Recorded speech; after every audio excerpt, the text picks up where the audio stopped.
everyone, my name is Reyn, and I'm going to be presenting my TED Talk.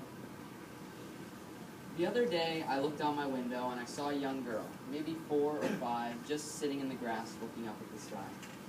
She looked peaceful as she gazed up into the vast blue in wonder. At that moment, it struck me how few people take the time to do something like that in life. I remember doing that as a child, just sitting and looking up at the sky, wondering what it was and why it was blue.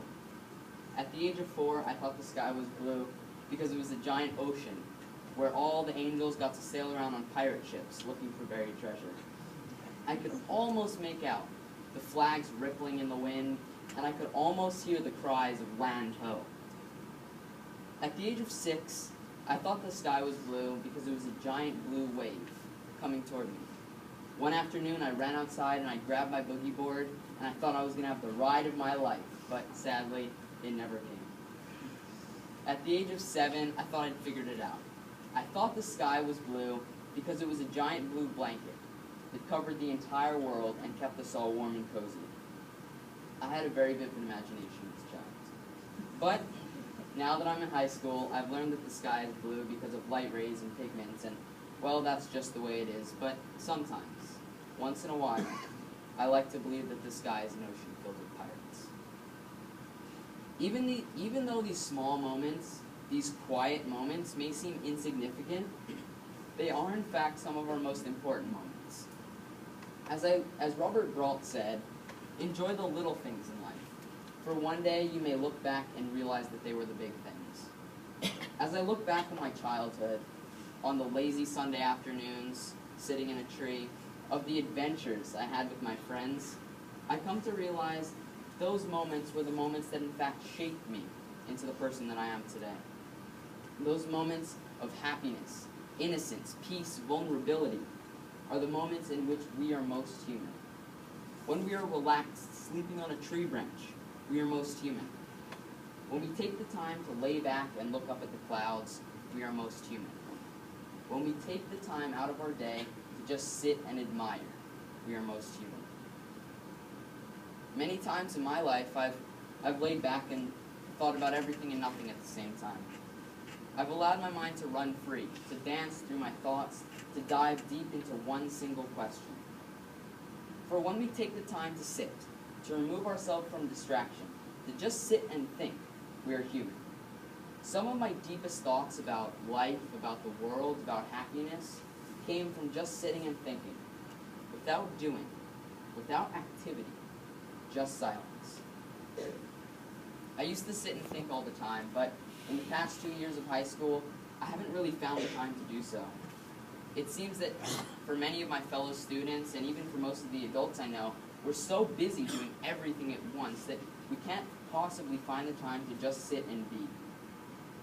I know from personal experience what it feels like to have to do 20 homework assignments, as well as juggling clubs, extracurricular activities, helping around the house, and even having a social life. But the realization that hit me when I began writing this TED Talk was that by living this lifestyle, I'm slowly losing who I really am. The moments that I used to spend reflecting, sitting under a tree, thinking, are now filled with YouTube, Facebook, Instagram, Twitter.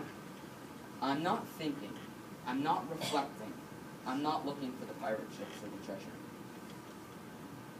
So what technology is doing is it's taking away the small moments of nothingness.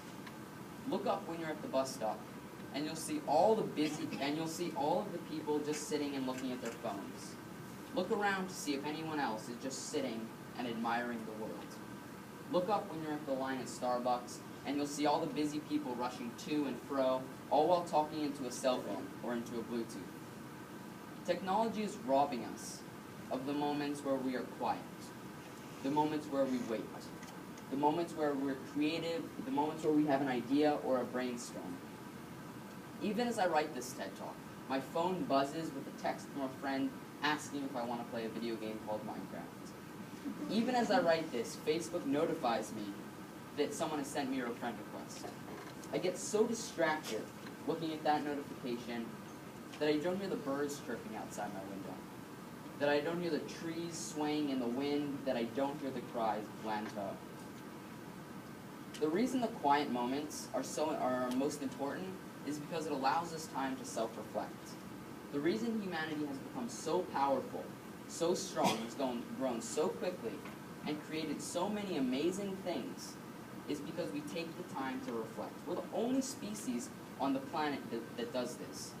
Our most important trait is not rushing into a problem and trying to fix it, going 1,000 miles an hour, but rather stopping, stepping back, reflecting, and trying to find a better way of doing this. Companies like Ford, Coca-Cola, Costco, Chipotle, Virgin Investment Group grew so powerful because they took the time to self-reflect. Once we reflect, once we identify a problem, then we can act. Then we can do. Then we can find a solution. Creator of Virgin, Richard Branson, said that he would often take the time out of his day to just sit and think. Some of his most powerful, inspirational, and life-changing ideas came from just sitting and thinking. Reflecting allowed him to fix a problem, to correct a dilemma, and to become wildly successful. When we realize that there's a problem, we fix it. It's our basic human nature. So not only does stepping back and reflecting allow us to achieve massive success, but it allows us to realize that something's wrong. There are too many moments in our history where we've allowed something to go on that shouldn't have.